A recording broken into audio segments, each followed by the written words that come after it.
They took my eyes in the darkness of an autumn night when betrayal wore a friendly face. But when you lose your sight in a world built on lies and shadows, sometimes blindness becomes the only way to see the truth. I came to Redemption Valley a broken man, stumbling through a world turned black. I left it as the only one who could save it, because in a town where everyone refuses to see evil standing in plain daylight, a blind man's truth cuts deeper than any bullet ever could. These lands know pain better than joy. Every mark in the sand tells a story, but folks rarely listen. I saw this tale with my own eyes, like the crackle of a fire at night. The shadows of the past don't leave. You'd best listen close. Out here, it's the only way to survive. The stage deposited me in Redemption Valley on a Tuesday afternoon when the sun hung merciless and white in an Arizona sky. I heard it before I felt it. The collective intake of breath from the dozen souls scattered along the wooden boardwalk, the shuffle of boots stepping backward, the whisper of a mother pulling her child closer. Fear has a sound all its own, and I'd learned to hear it in every shade. My cane, a length of polished hickory that had become my eyes, tapped against the boards in a rhythm I'd perfected over 2 years of darkness. Tap, step, tap, step. The wood beneath my boots was warped in places, the grain speaking of a town that had seen better days.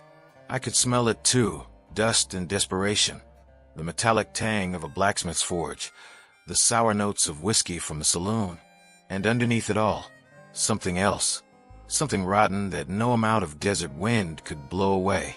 Cole Blackwood. A voice called out, rough as sandpaper on raw wood. Heard you were dead. I turned toward the voice, my empty eyes, forever seeing nothing but the memory of that last terrible night, pointed in his general direction. Disappointed. The man who'd spoken stood somewhere to my left, maybe 15 feet away. His breathing was shallow, nervous. His boots scuffed against the boards as he shifted weight from foot to foot.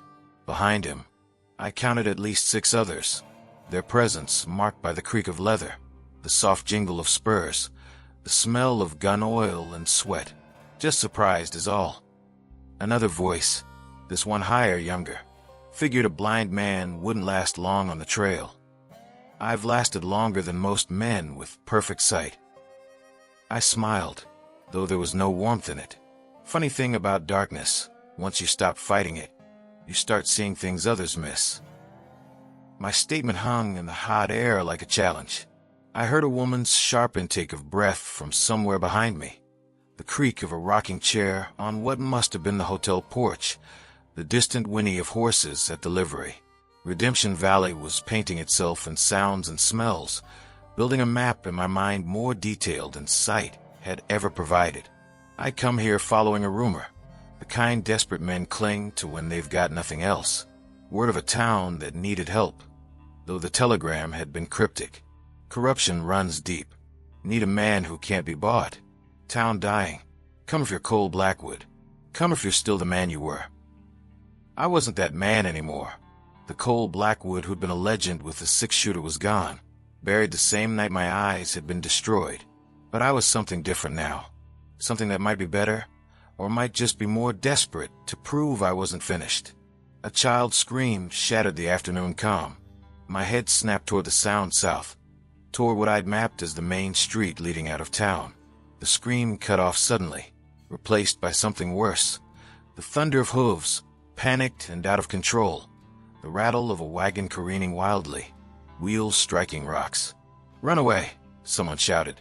I was moving before conscious thought caught up, my cane discarded, my boots pounding the boardwalk. My hands found the railing, vaulted over it. I hit the packed dirt street and kept running, my ears painting the scene my eyes never could. The horse was in full panic. I could hear it, the desperate snorting, the wild drumbeat of hooves that had lost all rhythm. The wagon it pulled rattled like bones in a cup, one wheel wobbling badly. And there, underneath all of it, a child's terrified sobbing. "Someone stop it." A woman's voice, shrill with fear. But no one moved. I could hear their frozen stances, their fear of being trampled. Cowards, all of them. The wagon was close now, maybe 30 yards, and closing fast. I could feel the vibration through the ground. could track its path by sound alone. My mind calculated angles, speed, distance, all the mathematics of death happening in fractions of seconds. 20 yards. I stepped directly into its path. "Are you insane?" someone screamed. 10 yards. I bent low, hands spread wide, and listened. Not with my ears alone, but with something deeper, something I developed in 2 years of darkness. I felt the wagon's approach through the trembling earth, heard the exact moment when the horse's hooves would meet the ground, anticipated the wagon's trajectory with a certainty that defied logic. 5 yards. I moved. My hands found the horse's bridle on my first attempt, fingers closing around leather slick with foam. The animal's momentum nearly tore me from my feet, but I'd been ready for it. I let the force spin me around, used my weight as a pivot, and pulled with every ounce of strength I possessed. "Whoa, easy, easy." My voice was firm but calm, speaking to the horse's panic, gentling it with tones that carried no fear. "You're safe. Easy now." The horse fought me for 3 more thundering strides, then 4, then began to slow. Its breathing was labored, terrified, but responding to the calm authority in my voice. By the time we stopped, my boots had carved deep furrows in the dirt, my shoulders burned with strain, and my hands were slick with blood from where the leather had cut into my palms. But the wagon stood still. I heard the child climb down, small feet hitting the ground, then the rush of a woman's skirts as she ran forward and gathered the little one into her arms. Her sobs of relief were almost as loud as her daughter's had been. "You saved her," the woman gasped. "God Almighty, you saved her, and you're blind." I finished for her. "Yes, ma'am, I noticed." Silence fell over the street, the kind that speaks louder than words. I released the horse's bridle, felt its nose nudge my shoulder in what might have been gratitude or might have been accident. My hands were shaking now, the adrenaline draining away and leaving exhaustion in its wake. "How did you—" someone started. I listened. I said simply, "Maybe you all should try it sometime." I turned away, found my cane where someone had retrieved it and placed it in my hand, and began walking back toward the boardwalk. Behind me, the whisper started. Wonder, fear, suspicion all mixed together. "That's Cole Blackwood. Heard he was the fastest gun in 3 territories before they took his eyes. Burned them out, they say. Who'd do that to a man?" I didn't answer. Didn't need to. That story was written in scars across my face, hidden behind the dark cloth I wore tied around my ruined eyes. Some answers were too painful to speak aloud, even now. "Mr. Blackwood." A new voice, female, steady but carrying an undercurrent of something I couldn't quite name. She stood on the hotel porch, I realized, had been there the whole time. Her dress rustled as she descended the steps, practical fabric, cotton or simple muslin. Her footsteps were deliberate, measured. A woman who'd learned to be careful. "That's the name they gave me." I agreed. "Sarah Brennan." She stopped a few feet away, close enough that I could smell lavender soap and something else, grief. Maybe. Though grief doesn't have a smell. It has a weight, though, and this woman carried it like a second shadow. "I'm the one who sent the telegram." My head tilted slightly. "You're the widow. How did you—" "No ring, but there's a mark on your finger where one used to be. You wear black. I can hear it in the way the fabric moves. And your voice." I paused, listening to the subtle tells most people never noticed. Your voice carries the kind of hollowness that comes from crying yourself to sleep for months. She sucked in a sharp breath. "I'm sorry for your loss," I added quietly. "And I'm here because you asked. So tell me, Mrs. Brennan, what exactly is it you think a blind man can do for a dying town?" She was quiet for a long moment. Around us, the town had started moving again, people returning to their business, but ears still angled our way. Gossip traveled fast in small places.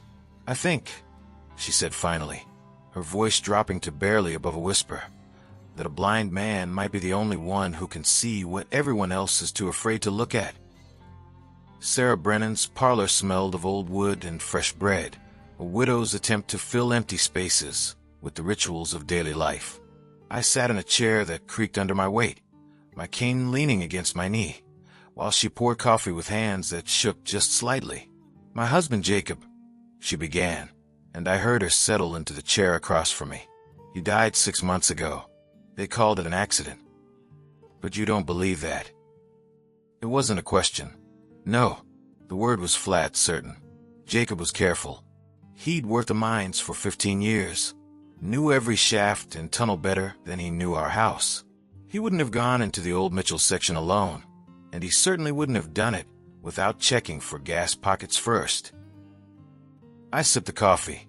It was good, strong enough to wake the dead and hot enough to burn.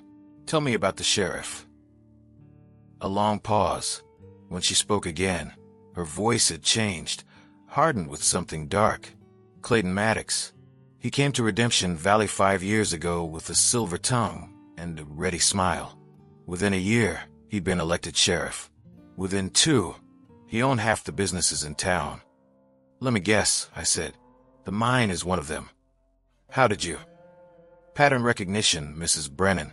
A sheriff who gets rich in a mining town. A miner who dies in a convenient accident. It's not exactly a new story." Outside, the afternoon had deepened into evening. I could hear it in the way the birds had changed their songs, feel it in the subtle temperature drop. Somewhere down the street, the saloon was waking up, the tinny sound of an out-of-tune piano, the rumble of male voices, the clink of bottles. "Jacob found something," Sarah continued, and now her voice dropped even lower. "In the old shafts. He wouldn't tell me what. Said he needed to be sure first. But he was excited. More excited than I'd seen him in years. He said we might finally be able to leave this place. Start fresh somewhere the air didn't taste like copper and desperation." And 3 days later, he was dead. "The very next day," she corrected. "Maddox himself brought me the news. Came right to my door with his hat in his hands and sympathy in his voice, telling me how terrible it was, how he'd make sure Jacob had a proper burial." Her cup hit the table harder than it needed to. "He even offered to buy our house. Said he didn't want me struggling to make ends meet." "Generous," I observed dryly. "He's been buying up property for years. Every time someone dies or gives up and leaves, Maddox is there with an offer. The bank, he owns that too now. The general store. The saloon. Half the mining claims. He's slowly swallowing this town whole, and everyone's too afraid to stop him. Because accidents keep happening. 3 years ago, Tom Patterson stood up at a town meeting, said Maddox was bleeding the mines dry and paying slave wages. Tom fell off his horse 2 days later, broke his neck. 2 years ago, Mary Chin tried to organize the miners' wives, wanted to demand safety improvements. Her shop burned down in the middle of the night. No one was hurt, but the message was clear." Sarah's voice was bitter now. "And 6 months ago, my Jacob found something worth killing for, and suddenly he's dead in a mine shaft that shouldn't have collapsed." I set down my coffee, my fingers drumming a slow rhythm against the chair arm. In the darkness behind my eyes, I was building a picture, not of faces or places, but of a pattern as clear as a map. Corruption wrapped in authority, evil hiding behind a badge. "Why me?" I asked. "Why send for a blind gunfighter? Why not hire a marshal or contact the territorial governor?" I tried. Her laugh was sharp and humorless. "Sent 3 letters to Tucson. Never got a response. Turns out Maddox has friends in high places. Friends who make sure complaints about him disappear. And as for hiring protection..." She trailed off. "No one wants to go up against a sheriff with that kind of power." I finished for her. "Exactly. But you, Mr. Blackwood, I heard stories about you. Before your accident, you were a legend. They say you never missed, never backed down, never let an outlaw escape justice. And I thought..." She stopped, and I heard the catch in her voice. "I thought maybe you were desperate enough to take a job no sane man would consider. And maybe being blind would help. Maybe he wouldn't see you coming. It should have offended me, being hired for my desperation and disability. Instead, I felt something cold settle in my gut, the old familiar feeling of purpose. I'd been drifting for 2 years, moving from town to town, taking odd jobs and charity when I had to, always moving before people's pity turned to scorn. But here was something I understood. Here was a fight worth having. Tell me about his routine, I said. Where does he go? When is he alone? What are his weaknesses? Mr. Blackwood. Cole, and if I'm going to help you, I need to know my enemy. She was quiet for a moment, then began to speak. As she described Sheriff Maddox's habits and haunts, I listened with every sense I possessed, not just to her words, but to what lay beneath them, the pattern of a predator disguised as a protector. The sun had fully set by the time she finished. I could hear oil lamps being lit up and down the street, smell the smoke from a dozen chimneys. Redemption Valley was settling into night, unaware that its darkest hour was just beginning. There's one more thing, Sarah said as I stood to leave. Maddox has a deputy, Ben Holloway. He's young, maybe 25. Came here a year ago looking for work. He's different from Maddox. How so? He's decent. Or trying to be, anyway. I've seen him help old Mrs. Patterson with her groceries, seen him break up fights at the saloon without pulling his gun. But he works for Maddox, follows his orders. I don't know if he knows about the corruption, or if he's just choosing not to see it. I nodded slowly. A deputy with a conscience in a corrupt town. That was either a liability or an asset, depending on which way he fell when a moment of choice arrived. One more question, Mrs. Brennan. I turned toward her voice. When I face Maddox, and I will face him, will this town stand with me? Or will they watch me fall the same way they watched your husband die? The silence that followed was answer enough. I rented a room above the saloon, the only place in town that would take me without awkward questions or pitying glances. The proprietor, a woman named Maggie with a voice like whiskey over gravel, showed me up the narrow stairs and left me with a warning. Sheriff drinks here every night, sits in the same corner, back to the wall. You'd best stay out of his way. I'll keep that in mind, I told her, though we both knew I wouldn't. The room was small but clean. I mapped it immediately. 10 paces from door to window, 6 paces wall to wall, bed against the left side, washstand on the right, a single chair under the window. It wasn't much, but it was more than I'd had in months. That first night, I didn't sleep. Instead, I sat by the window and listened to Redemption Valley reveal its secrets. The saloon below was full. I could hear every conversation, every laugh, every clink of glasses. And there, underneath all the noise, I heard him, Sheriff Clayton Maddox. His voice was smooth as silk and twice as dangerous, the kind of voice that made people trust him even as he robbed them blind. "Drinks on me, boys," he called out, and the cheers that followed were genuine. He was buying loyalty one glass at a time. I listened as he worked the room, moving from table to table. His boots had a distinctive sound, custom-made, expensive leather with a slight drag on the left heel. His gun belt creaked in a specific way that told me it was well-oiled, frequently used. And his laugh, God, his laugh made my skin crawl. It was too practiced, too perfect, the laugh of a man who'd learned to weaponize charm. 3 hours into the night, I heard something else, a younger voice, quieter, sitting at the bar. "Sheriff, about the Henderson claim.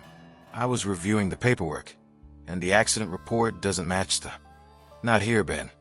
Maddox's voice dropped low enough that most wouldn't hear it over the piano. But I did. "We'll discuss it in the office tomorrow." "But sir, if we're saying Henderson fell into a shaft that was already closed." I said, "Not here, deputy." The threat in those words was subtle but unmistakable. Deputy Ben Holloway, Sarah's decent man, asking questions he shouldn't. I heard him back down, heard the resignation in his voice as he changed the subject. But the questions were there, planted, a seed of doubt in fertile soil. I filed the information away and kept listening. By dawn, I'd learned more about Redemption Valley than 100 sighted men could have. I'd heard Maddox threaten a shop owner who was late on his protection payment. I'd heard him arrange a meeting with someone he called the buyer, someone interested in the mines, someone with deep pockets. I'd heard him dismiss complaints about safety violations, heard him joke about the accidents that cleared out claims for him to snap up, and I'd heard the fear in every voice that spoke to him. Fear wrapped in forced smiles and nervous laughter.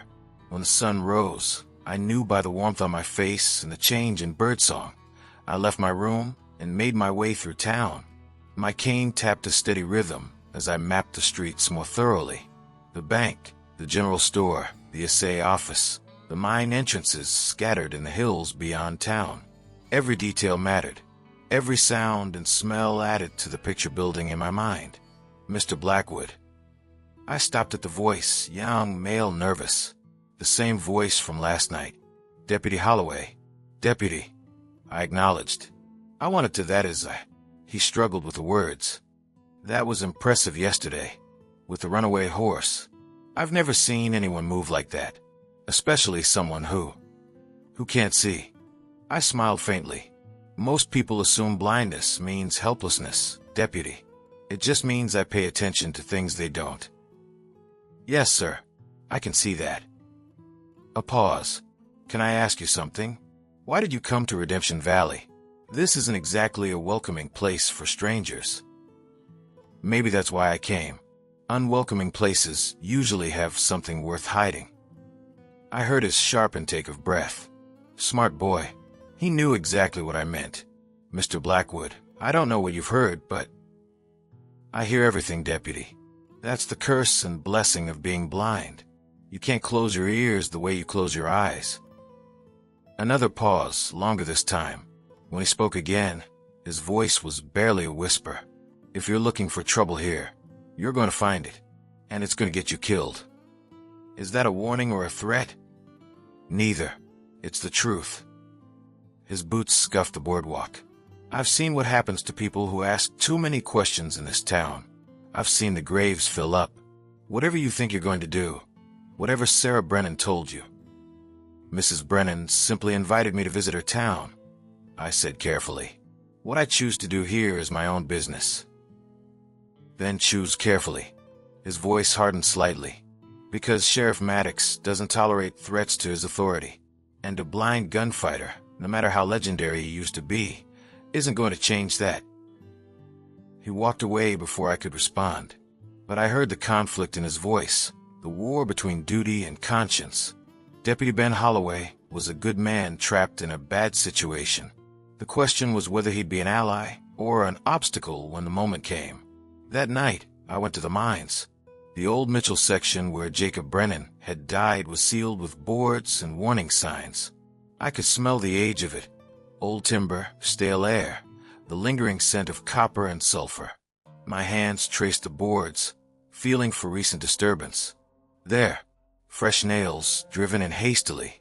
Someone had sealed this section after Jacob's death, and they'd done it fast. I found a gap between boards and listened.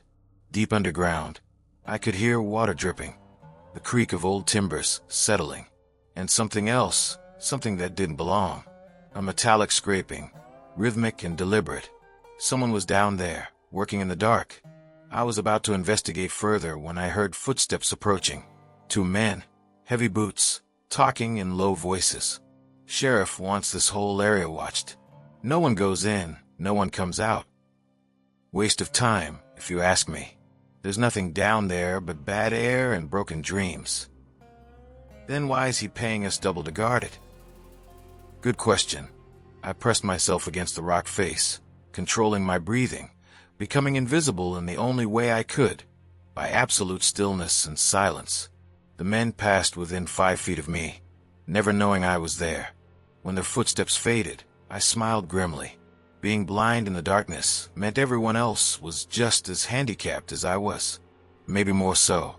I returned to my room with the new piece of the puzzle. Whatever Jacob Brennan had found, it was still down there, and Maddox was guarding it like a dragon with his horde. As I lay in bed, waiting for sleep that wouldn't come, I realized something else. This fight wasn't going to be won with guns alone. This was going to require something I had almost lost when my eyes were taken: faith. Faith that truth could win out over lies. Faith that a town could find its courage. Faith that a blind man could guide them out of the darkness they'd chosen to live in. Outside my window, Redemption Valley slept, but I lay awake, listening to its troubled dreams. The confrontation came sooner than I expected.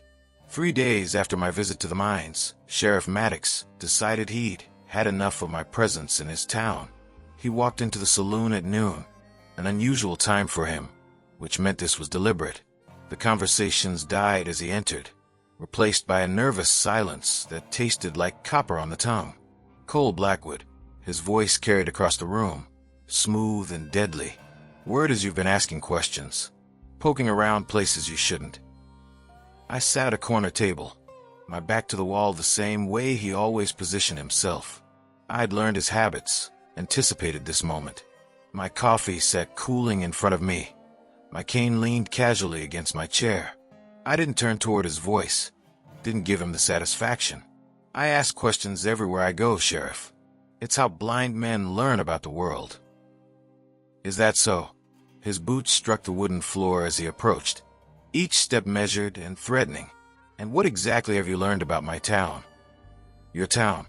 I tilted my head slightly. Funny, I thought it belonged to the people who live here. The miners who break their backs in the shafts. The shop owners trying to make an honest living. The widows wondering why their husbands never came home. The temperature in the room dropped 10 degrees. I heard people shift uncomfortably. Heard someone's chair scrape as they prepared to flee if shooting started. Maddox stopped a few feet away. I could smell him now. Expensive cologne trying to mask the scent of corruption underneath. Those sound like accusations, Mr. Blackwood. Dangerous words from a man who can't even see his own hand in front of his face. I don't need to see my hand, Sheriff. I can see just fine. I stood slowly, my movements calm and deliberate. I can see a man who's been stealing from his own town for years. I can see fake accident reports and forged mining claims. I can see good people dying because they knew too much or asked too many questions. And I can see a coward hiding behind a badge. The gasps that followed were audible. In the stunned silence, I heard Sarah Brennan's sharp intake of breath from near the door. She'd been coming to find me, had walked into this instead. I heard Deputy Holloway's hand drop to his gun, uncertain which way to aim it. And I heard Maddox's rage in the way his breath quickened, the way his jaw clenched. You've got a death wish, blind man, Maddox growled. Maybe. Or maybe I'm just tired of letting men like you win, because good people are too scared to fight back. I could kill you right here. Self-defense. You're armed. You threatened a lawman. Am I armed, Sheriff? I spread my arms wide, showing the empty holster at my hip. I left my gun in my room. All I've got is this cane and the truth. Which one scares you more? He didn't answer. Couldn't really. How do you admit that a blind man with no weapon poses a threat? Here's what I know, I continued, my voice carrying to every corner of the saloon. Jacob Brennan found something in the old Mitchell section. Something valuable enough that you had him killed for it. You sealed that section, posted guards, and you've been working it yourself in the middle of the night. What is it, Sheriff? Silver? Gold? Something even more valuable? You're insane. Am I? Then let's open up the Mitchell section. Let the mining inspector from Tucson come take a look. If I'm wrong, I'll leave town and never come back. If I'm right. I let the implication hang. Maddox laughed, but there was no humor in it. You think you can just waltz into my town and make demands? You think these people are going to stand with you against me? He turned, addressing the crowd. Any of you want to back this blind fool's play? Want to throw away everything you've got on his word? Silence, the kind that crushes hope. But then a chair scraped. Footsteps crossed the floor. Sarah Brennan's voice rang out, steady and clear. I believe him. Sarah, Maddox's voice went cold. You're a widow living on borrowed time. Your house is mortgaged to my bank. One word from me, and you're out on the street with your children. You really want to do this? Yes, she said simply, because my husband didn't die in an accident, and it's time someone said it out loud. Another chair moved. Maggie, the saloon owner. Tom Patterson didn't fall off his horse. He was one of the best riders in the territory. Another voice, male this time. Mary Chen's shop fire started from the outside. I saw the scorch marks on the door. More voices joined, a building tide of long-suppressed truth. Not everyone. Fear still held most of them silent, but enough. Enough to matter. Maddox's hand dropped to his gun. "You're all making a mistake." "The only mistake," I said quietly, "is that we let you make this town afraid. That ends now." "Does it?" Maddox's voice went soft and dangerous. "You can't even see me, Blackwood. You think you can face me down. You think you can win." "There's only one way to find out, Sheriff. Name the time and place." The silence that followed was absolute. In it, I heard the shift in Maddox's stance, the rage and fear warring inside him. He was trapped now. If he backed down, he looked weak. If he accepted, he'd have to face a blind man in front of witnesses. Either way, his power was crumbling. "Tomorrow," he said finally. "Noon. Main Street.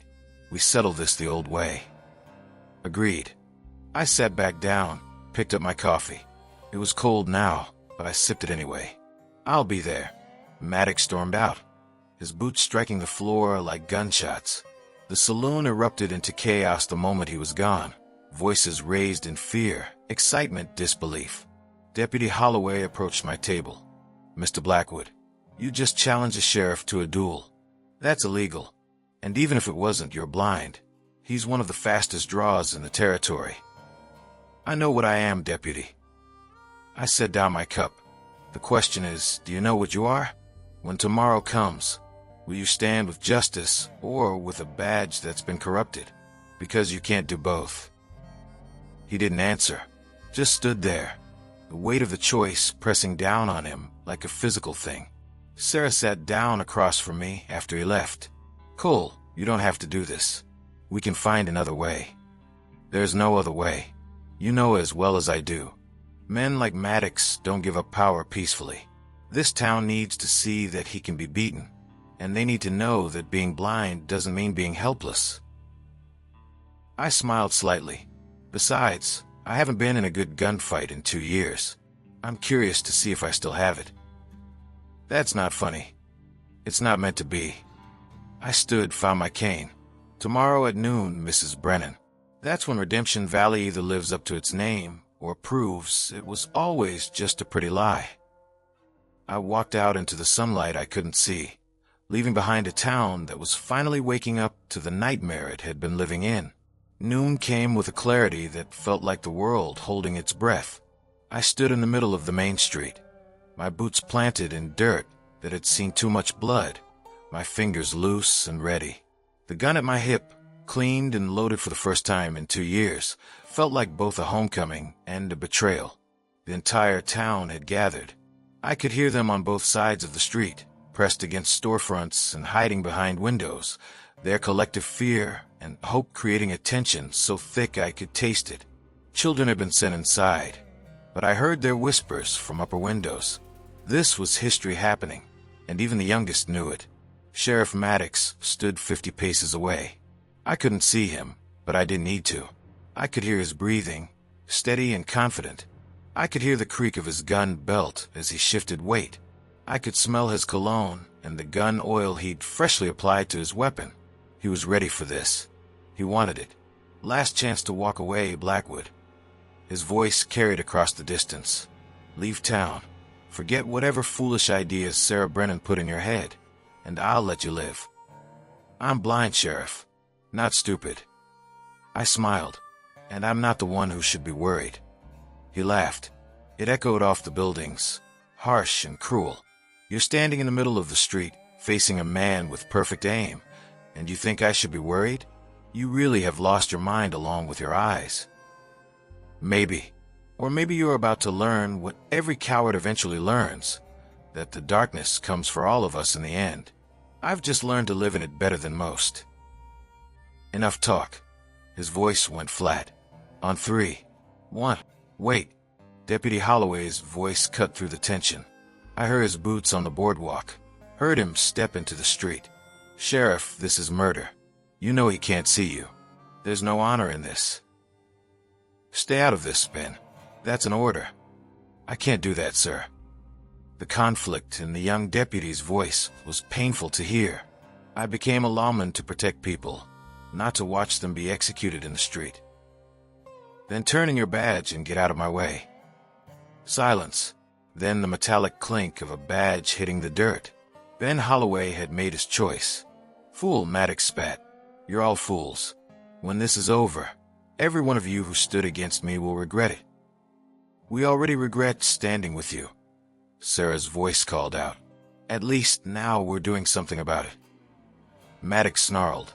2, 3. I heard it all in the fraction of a second that followed. The whisper of leather as his gun cleared the holster. The hammer cocking back. The slight intake of breath as he aimed. The infinitesimal shift of his body weight forward. I drew. My hand moved on instinct and memory. Muscle memory forged over 1,000 draws, 10,000 shots. The gun came up smooth as water, and I fired. Not where I thought he was, but at where every sound told me he had to be. The angle of his breathing, the position of his boots, the direction of his draw, they all painted a target more accurate than sight ever could. 2 shots rang out. In the ringing silence that followed, something heavy hit the dirt. I stood still, my gun smoking in my hand, my heart hammering against my ribs. Had I missed? Had we both? Impossible, Maddox gasped. He was still standing, but he was hit. I could hear it in his voice, the shock and pain. My shot had found him, though not fatally. His shot. I reached up slowly and found my hat on the ground behind me. There was a hole through the crown, right where my head had been a second before. I'd moved at the last instant, responding to the sound of his barrel aligning. You shot blind, Maddox managed, his voice thick with disbelief. You couldn't possibly. I told you, Sheriff. I don't need eyes to see. I just need to listen. I took a step forward, my gun still raised. Your gun is in the dirt. You're hit in the shoulder. And you're surrounded by people who've finally had enough. Surrender. It's over. No. His voice turned desperate. No. I own this town. These people are nothing without me. I gave them order. I gave them. You gave them fear. I interrupted. And you took everything they had. That ends now. I'll kill you. He lunged forward, reaching for his fallen gun with his good hand. I'll kill all of you. The second shot came from behind me. Deputy, former deputy. Ben Holloway's gun barked once, and Maddox fell. This time he didn't get back up. The silence that followed was different than before. This wasn't the silence of fear or anticipation. This was the silence of a world reshaping itself, finding new balance. He went for his gun, Ben said quietly, his voice shaking. I had to. You did right, I told him. You chose justice over loyalty to a corrupt badge. That takes more courage than most people ever find. I holstered my gun and bent down, searching until my fingers found Maddox's body. His pockets yielded a key ring, heavy with keys. One of them, I knew, would open whatever secrets he'd been hiding in the Mitchell section. Mrs. Brennan, I called out. I believe it's time we saw what your husband died for. The descent into the Mitchell section was treacherous, even with ropes and lanterns. For me, it was simply another day in darkness. My hands found holds that my eyes would have missed. My feet placed themselves with a certainty born of 2 years of navigating a world without light. Sarah came with me, and Ben Holloway, and a dozen miners who'd known Jacob Brennan. We wound our way through tunnels that smelled of copper and history, until we reached the sealed section where Maddox's men had been working in secret. Maddox's key opened the gate. Beyond it, in a chamber lit by the miners' lanterns, we found what Jacob had discovered.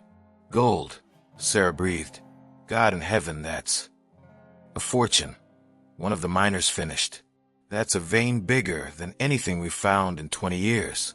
Enough to make this whole town rich for a generation. Jacob knew. Sarah's voice broke. He found this, and he knew what it meant. That's why Maddox killed him. If word got out, if the proper claim was filed, Maddox couldn't steal it. I stood in the darkness that was no different to me than any light, my hands against the cool stone wall, feeling the shape of the ore and the rock. This was what men killed for. This was what corruption looked like, refined down to its purest form. File the claim, I said, in Jacob Brennan's name. let his widow and children benefit from what he discovered, and use the rest to rebuild this town properly. Safety equipment for the mines, a real school, a real law. What about you? Ben asked. You saved this town. You should. I don't need gold, I interrupted. I've got everything I need. We emerged from the mines into sunlight I felt but couldn't see. The town was waiting, and when word spread about the gold, the celebration began. Not the wild, desperate kind, the quiet, grateful kind. The kind that comes when people realize they've been given a second chance. That evening, Sarah found me on the porch of the boarding house. She sat beside me without speaking for a long time, just sharing the silence as the town settled into its first peaceful night in years. You're staying, she said finally. It wasn't a question. If the town will have me, the town would be honored. We all would. She paused, and I would be too. I turned toward her voice, smiled. Mrs. Brennan, are you asking me to court you? I'm asking if you see a future here, in Redemption Valley, with... She trailed off, but I heard what she didn't say. With you, I finished gently. I see it just fine. Funny thing about being blind, you learn to see what really matters. Not faces or places or things, but hearts, courage, truth. I see all of that in you, Sarah Brennan. I see it clear as day. Her hand found mine, and we sat there as the sun set on a town that had finally earned its name. Weeks passed, then months. Redemption Valley transformed. The gold was used wisely. Ben Holloway became the new sheriff, properly elected this time. The mines got safety equipment and fair wages. A school opened, and Sarah became its teacher. And I found my place in the changing town. The children who'd once feared me now followed me through the streets, asking questions about how I navigated the world. I taught them that limitation was just perspective, that darkness was just another way of seeing. One day, 3 blind children arrived, orphans from a mining accident in a neighboring town. The valley took them in, and I became their unlikely teacher. You can't see the ball, Mr. Blackwood. One boy protested as I taught them to play catch using only sound. No, I agreed, but I can hear it. I can hear the wind as it passes through the air. I can hear your hands clapping together when you catch it. Sound paints a picture better than eyes ever could.